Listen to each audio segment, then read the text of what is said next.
Pobeda Donalda Trumpa i dolazak konzervativne politike, konzervativne struje u prvi plan američke i svetske politike ima značajne posledice za naš život, pre svega s obzirom na jedno nastojanje te političke garniture da pokret, jedan ekstremni pokret koji u stvari relativizuje neke osnovne identitetske karakteristike svih nas ljudi, na neki način resetuje, jel tako, vrati na ono što bi se tehnološkim rečnikom nazvalo fabrička podešavanja, odnosno vrati na onu neku bazičnu funkcionalnost koja nam je omogućavala da živimo relativno zadovoljno i relativno mirno. To je kao kada se računar prepuni onim što se naziva junk, kada se prepuni onim nepotrebnim sadržajima, nepotrebnim fajlovima, materijalima, kada se njegova, jel tako, memorija preoptereti, onda jedini način da spasite taj računar, taj da ga resetujete, odnosno da izbrišete, da kako se to kaže, formatirate disk, da izbrišete sav taj sadržaj. To formatiranje diska je ono što sada Donald Trump i njegova politička garnitura pokušava da uradi i u Americi, a po ekstenziji, zbog uticaja Amerike i njene snage, to će se preneti i na ostatak sveta. Jedan od ključnih elemenata tog reseta je odnos između polova. To je odnos između muškaraca i žena. Dakle, prvo, videli ste da je jedna od prvih izvršnih naredbi Donalda Trumpa bila da se polni identiteti mogu utvrđivati samo kao muškarac ili žena. Dakle, ne postoje identiteti da sam ja slika, da sam ja krevet, da sam ja ono, da sam ja vanzemaljac. Dakle, to je jedan deo te patologije, tog jednog teškog ugrožavanja najelementarnijih identitetskih odrednica koji je doveo do zagušenja računara i do potrebe za formatiranjem diska, koji je u vreme vladavine, jel tako, ove poslednje američke administracije Josepha Bidena, zaista doveo svet pred kataklizmu. Jer znate, kataklizma uvek ima moralne karakteristike, moralno jezgro. Vi ste videli da je politika Bidena dovela svet pred nuklearnu katastrofu. Znači, izazivanjem proksi rata u Ukrajini, ohrabrivanjem i finansiranjem genocida u Gazi. Znači, izjavama otvorenim zvaničnika Pentagona da je za Ameriku u to vreme navodno prihvatljiv nuklearni sukob. To su izjave koje su s jedne strane neverovatno glupe, a s druge strane kataklizmičke. Međutim, svaka ta kriza koja nas na neki način dovede pred kataklizmu, ona ima svoje moralno jezgro. I ljudi koji to rade, koji takve izjave daju, su isti ljudi koji su govorili da ja ne moram biti muško ili žensko, da mogu biti auto, da mogu da se izjasnim kao neki srednji, nešto, ne znam šta sam, tako. Dakle, to je ta patologija, moralna patologija. Znate, imate u Svetom pismu, se kaže muškarac da se ne oblači kao žena i žena da se ne oblači kao muškarac jer je mrsko Bogu. Tako, dakle, to je ono što se nazivalo, ja sad govorim o fundamentalnim elementima, vrednostnim elementima konzervativne ideologije i faktički ideologije republikanske stranke, republikanske partije u Americi, jer ste imali situaciju gde smo imali, tako, gde je ono bila Eurovizija ili šta je bilo, olimpijada, pardon, gde ste imali parodije na poslednju večeru, tako, gde ste imali one drag queens, to su one, već ne znam ja šta je to je nešto iz te priče, koja je ova pritupasta Evropa, ovakva kakva je, neupotrebljiva, nesposobna da sama brine o sebi, promovisala kao simbole nekakve nove kulture. Vidite, Trump je došao na vlast i prvih 5 dana vlasti izdao izvršnu naredbu da nema više drag queens, nema više preoblačenja u drugi pol, nema više da si ono, nego si ili muškarac ili žena. da se ukida iz državne administracije finansiranje te vrste patologije. Dakle, zvanično sad imate stav američke administracije da to jeste socijalna patologija. Šta je u stvari zdravo u konzervativizmu? Konzervativizam nije, pazite, konzervativizam je povezan sa liberalizmom, razumete? Konzervativizam je ono najlepše u zapadnoj tradiciji, intelektualnoj tradiciji, zato što je konzervativizam povezan sa tom idejom o individualnoj slobodi, da država ne treba da ti se previše meša u tvoje individualne izbore, zato što svaki čovjek ima pravo na svoju potragu za srećom, koliko god da je ta ideja možda nerealna. Ali svaki čovjek ima potrebu za nekom nadom u budućnosti. Evo, jutros je recimo posle ili u sred jedne prilično duge, mučne zime, pune virusa, bolesti, pune mraka, u 4 popodne osvanulo jedno sunčano jutro ove subote i ja već osjećam i mi svi tako već osjećamo neki način, neku nadu u budućnost, možda će ovaj dan biti lep. Možda će ovaj dan biti katastrofalan. Ali nada je nešto na što mi bi trebalo da imamo pravo, jer to je ono jedino malo što imamo u životu. I konzervativizam je povezan sa tom idejom da je naša lična sloboda uključuje našu nadu i naša prava da tražimo svoju sreću. Dakle, konzervativizam nije restriktivan, konzervativizam nije nekakva ideologija koja te na nešto tera. Ne. Liberalna filozofija je nastala u naručju konzervativizma, individualna prava. Tako. Kasnije se ona otela u kasnijem razvoju, jel tako, političkog života kroz ono što se naziva neoliberalizam. Znači, neoliberalizam, ja sam u stvari tek nedavno shvatio šta ljudi misle pod neoliberalizmom, iako s time bavim ceo život. Neoliberalizam je u stvari korporativni liberalizam. To je ta ideja da korporacije upravljaju našim životom. Međutim, sa tačke gledišta organskog liberalizma, nije toliko suštinski da li nas ugnjetavaju korporacije ili država. Osnovna verzija liberalizma, bazičan liberalizam kod Mila i kod ostalih, ili tako, Johna Stuarta Mila i drugih, je nastao kao jedan filozofski pogled na to zašto država ne bi trebalo da nam ugrožava naša prava.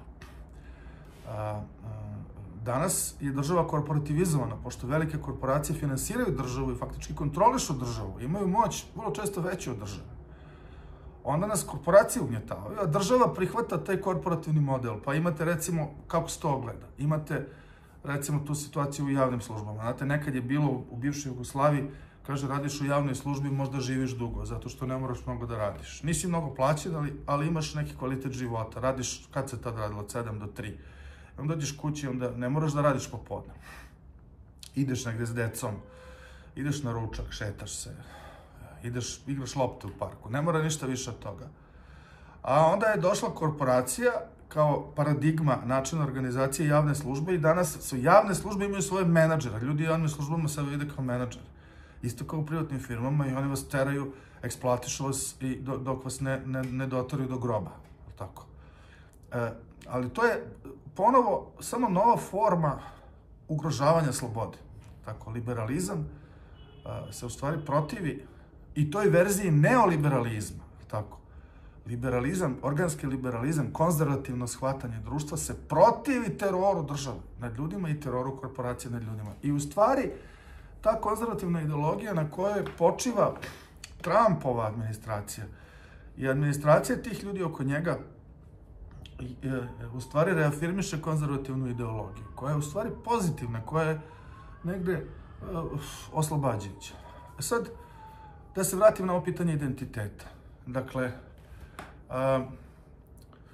mi smo, ja sam vidio u komentarima na jedan od prethodnih skorašnjih videa o poveravanju dece, vidio sam da postoje neka nerazumevanja nekih elementarnih pravnih praksi. Način na koji mi tretiramo identitete, muškarce i žene, uvek je defaultan, tako? Uvek je kao u epidemiologiji, kad imate neki problem, vi ga ne tretirate individualno od slučaja do slučaja, nego ga tretirate generalno da sprečite problem, tako? Velika je iluzija to da se u identitetima odlučuje od slučaja do slučaja. Dakle, postoji ono što se u pravu naziva, kad je reč recimo o povjeravanju dece, navešću primjer, a ima i drugih primjera, ne odlučuje se o tome ko je najbolji roditelj od slučaja do slučaja, nego postoji default, postoji nešto što se zove sudska praksa, tako? Da se smatra da je u svim slučajevima, osim u nekim, najbolji roditelj majka. Na primjer, to je sad slučaj u većini sistema, ne u svim. I to je, tako funkcioniše pravni sistem po sudskoj praksi, svuda u svetu. Ne funkcioniše pravni sistem, nije pravno načelo odlučuješ od slučaja do slučaja, nego tražiš izuzetke, a u suprotnom pratiš sudsku praksu. I sudije kad odlučuju, one konsultuju 3 izvora. Trebalo bi da konsultuju 3 izvora. Zakon, sudsku praksu sopstvenog suda, dakle njihove odluke bi trebalo da budu u skladu sa odlukama prethodnim u sličnim slučajima njihovog suda, a to znači ne od slučaja do slučaja, nego u tipskim situacijama iste odluke, i praksu Evropskog suda za ljudska prava, koji je kontrolisao, navodno kontrolisao, da i on ne kontroliše dobro te slučaje i eventualno ukidao neke odluke, odnosno dosuđivao odnosno nije ukidao odluke, nego je donosio presude da su ugrožena ljudska prava.